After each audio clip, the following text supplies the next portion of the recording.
तो आज की इस गहरी चर्चा में हम एक बहुत ही दिलचस्प विषय पर बात करने वाले हैं। पाइथन डेवलपर्स के लिए सबसे बेहतरीन टूल्स में से एक पाइचार्म पर। बिल्कुल। और आज का हमारा जो स्रोत है ना, वो जेट ब्रेन्स का एक बहुत ही विस्तृत लेख है। ये लेख हमें बताता है कि ये आईडीई यानी इंटीग्रेटेड डेवलपमेंट एनवायरनमेंट आखिर काम कैसे करता है। हाँ, और हमारा मिशन सिर्फ इसके फीचर्स की लिस्ट पढ़ना नहीं है, मतलब हमें ये समझना है कि क्यों नौसिखियों से लेकर एकदम अनुभवी प्रोग्रामर्स तक हर कोई इसे इतना पसंद करता है। एकदम सही। ये कोडिंग के पूरे वर्कफ्लो को कैसे आसान बनाता है, हम इस पर गहराई से चर्चा करेंगे। तो चर्चा शुरू करने से पहले मैं एक बात सोच रही थी। बिना एक अच्छे आईडीई के पाइथन में कोडिंग करना ना, मुझे ऐसा लगता है जैसे सिर्फ एक हथौड़े से पूरा का पूरा घर बनाने की कोशिश करना। ये बहुत ही सटीक उदाहरण है ना? मतलब आप कील तो ठोक लेंगे, लेकिन घर कैसे बनेगा?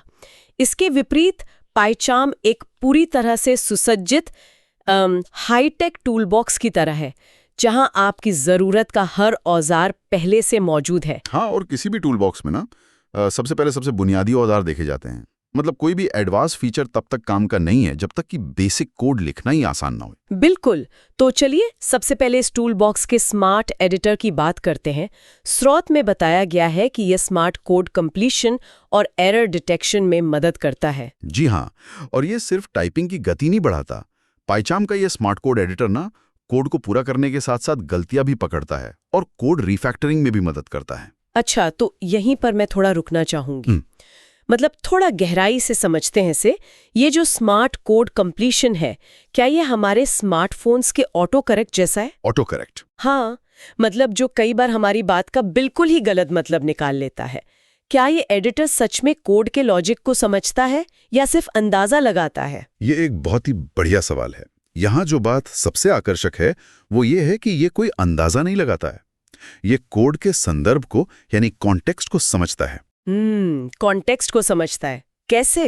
देखिए, जब आप कोड लिख रहे होते हैं ना, तो बैकग्राउंड में ये टूल एक एब्स्ट्रैक्ट सिंटैक्स ट्री बनाता है। अच्छा। और इसके जरिए ये समझ जाता है कि कौन सा वेरिएबल स्ट्रिंग है और कौन सा इंटीजर। तो अगर आप किसी स्ट्रिंग के साथ गणित का कोई फॉर्मूला लगाने की कोशिश करेंगे तो ये कोड रन होने से पहले ही आपको रोक देगा। अरे वाह, मतलब रन टाइम एरर्स का झंझट ही खत्म। बिल्कुल।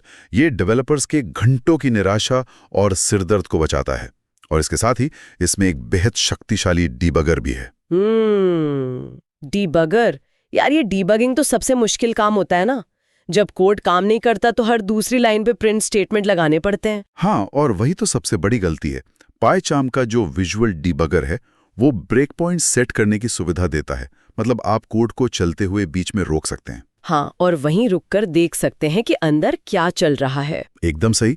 स्टेप बाय स्टेप एग्जीक्यूशन और चलते हुए कोड का एनालिसिस आप कर सकते हैं। और एक और बात, ये पाइटेस्ट और यूनिट टेस्ट जैसे टेस्टिंग फ्रेमवर्क्स के साथ भी पूरी तरह से जुड़ा हुआ है। तो मतलब टेस्टिंग के लिए भी कहीं और जाने की जरूरत नहीं है? बिल्कुल नहीं, सब कुछ उसी एक जगह पर है। तो अब जब कोड सही तरीके से लिख लिया गया है और डीबग भी हो गया है, तो अगली बड़ी जरूरत क्या होती है?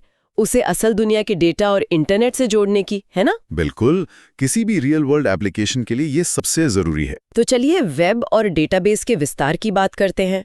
स्रोत बताता है कि वेब एप्लीकेशंस बनाने वाले डेवलपर्स के लिए इसमें बहुत कुछ है। हाँ, इसमें जेंगो, फ्लास्क और पिरामिड जैसे लोकप्रिय वेब फ्रेमवर्क्स का बेहतरीन सपोर्ट है। वेब डेवलपमेंट में फ्रंट एंड और बैक एंड को एक साथ मैनेज करना बहुत आसान हो जाता है। ये तो काफी मददगार लगता है। और मैंने स्रोत में पढ़ा कि इसमें इनबिल्ट डेटाबेस टूल्स भी मौजूद हैं। हाँ, डेवलपर्स सीधे आईडीई से ही डेटाबेस से जुड़ सकते हैं। मतलब आप वहीं से क्वेरीज रन कर सकते हैं और स्कीमा मैनेज कर सकते हैं। ओहो, मतलब डेटाबेस के लिए अलग से कोई सॉफ्टवेयर खोलने की जरूरत नहीं? बिल्कुल नहीं। डेटा ड्रिवन प्रोजेक्ट्स के लिए ये बहुत ही फायदेमंद है। पर यहाँ पर मैं श्रोताओं की ओर से एक चिंता व्यक्त करना चाहूंगी। जी बताइए। मतलब अगर कोई व्यक्ति पाइथन में अभी शुरुआत ही कर रहा है, तो क्या ये भारी भरकम डेटाबेस टूल्स और वेब फ्रेमवर्क्स उसे डरा नहीं देंगे?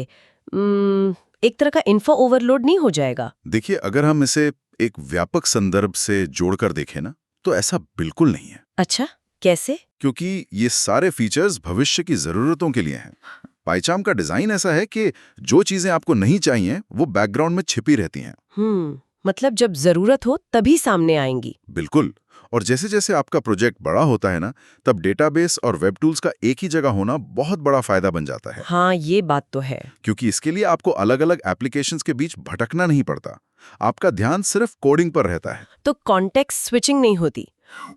ये तो सच में बहुत समय बचाएगा। एकदम सही कहा आपने। अब जब प्रोजेक्ट बड़ा होता है तो सिर्फ डेटाबेस से काम नहीं चलता ना, आपको अपनी टीम के साथ भी जुड़ना होता है। बिल्कुल, टीम वर्क बहुत जरूरी है। और लंबे समय तक काम करने के लिए अपने वर्क स्पेस को आरामदायक बनाना भी तो जरूरी है। तो अब हम टीम वर्क और कस्टमाइजेशन पर बात करते हैं। हाँ, इसमें वर्जन कंट्रोल सिस्टम, जिसे हम VCS कहते हैं, उसका बहुत गहरा इंटीग्रेशन है। जैसे कि गिट। हाँ, ये गिट, मर्क्यूरियल और सबवर्जन जैसे सिस्टम्स के साथ सीधे जुड़ता है। इससे टीम के साथ मिलकर कोड रिपोजिटरी को मैनेज करना बहुत आसान हो जाता है। यहाँ बात बहुत ही दिलचस्प हो जाती है। मैं एक एनालॉजी पेश करना चाहूंगी। VCS इंटीग्रेशन का सीधा मतलब है जैसे आपकी वर्किंग डेस्क पर ही एक टाइम मशीन फिट कर दी गई हो। Time machine? हाँ, मतलब पुराने कोड पर वापस जाने के लिए, और उसी डेस्क पर एक टीम कंट्रोल रूम भी बना दिया गया हो जहां से आप पूरी टीम के कोड को मर्ज कर सकते हैं। ये बहुत ही शानदार उदाहरण है। और मजे की बात यह है कि बिना आईडी छोड़े ये सारे काम कर पाने से ना, डेवलपर्स अपना फ्लो स्टेट बनाए रख पाते हैं। Flow state? हाँ, मतलब वो ध्यान केंद्रित रखने की स्थिति जहां पूरी तरह से कोड में डूबे होते हैं। अगर आपको गिट के लिए टर्मिनल खोलना पड़े तो वो फ्लो टूट जाता है। बिल्कुल सही कहा। और मैंने सुना है कि इसे हम अपनी पसंद के हिसाब से कस्टमाइज भी कर सकते हैं। जी हाँ, पाइचाम की सबसे बड़ी ताकतों में से एक इसकी फ्लेक्सिबिलिटी है। आप इसका रूप रंग यानी अपीयरेंस बदल सकते हैं। जैसे डार्क मोड या लाइट मोड। हाँ, वो तो है ही। साथ ही आप कीबोर्ड शॉर्टकट्स कस्टमाइज कर सकते हैं और अपनी जरूरत के हिसाब से प्लगइन्स भी जोड़ सकते हैं। अरे वाह! और अगर आप कहीं अटक जाएं तो इसका एक बहुत ही सक्रिय समुदाय है, एक वाइब्रेंट कम्युनिटी, और इनका डॉक्यूमेंटेशन तो शानदार है ही। तो मतलब आपको हर कदम पर सपोर्ट मिलता है। ये तो बहुत ही अच्छी बात है। बिल्कुल। तो अब जब हमने पाइचाम की पूरी कार्यक्षमता और इसके फायदों पर इतनी चर्चा कर ली है, तो अगला तार्किक कदम ये जानना है कि इस टूल को असल में कैसे आजमाया जाए। हाँ बिल्कुल, और इसे शुरू करने के दो मुख्य तरीके हैं।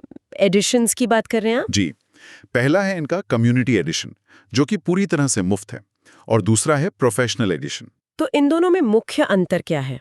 देखिए, जो मुफ्त कम्युनिटी एडिशन है उसमें आपको बेहतरीन कोड एडिटर, गिट इंटीग्रेशन और बेसिक डिबगिंग मिल जाती है। अच्छा। लेकिन जो प्रोफेशनल वर्जन है ना, उसमें अतिरिक्त वेब डेवलपमेंट टूल्स जैसे जैंगो और फ्लास्क का सपोर्ट और वो एडवांस डेटाबेस टूल्स मिलते हैं जिनकी हमने अभी बात की थी।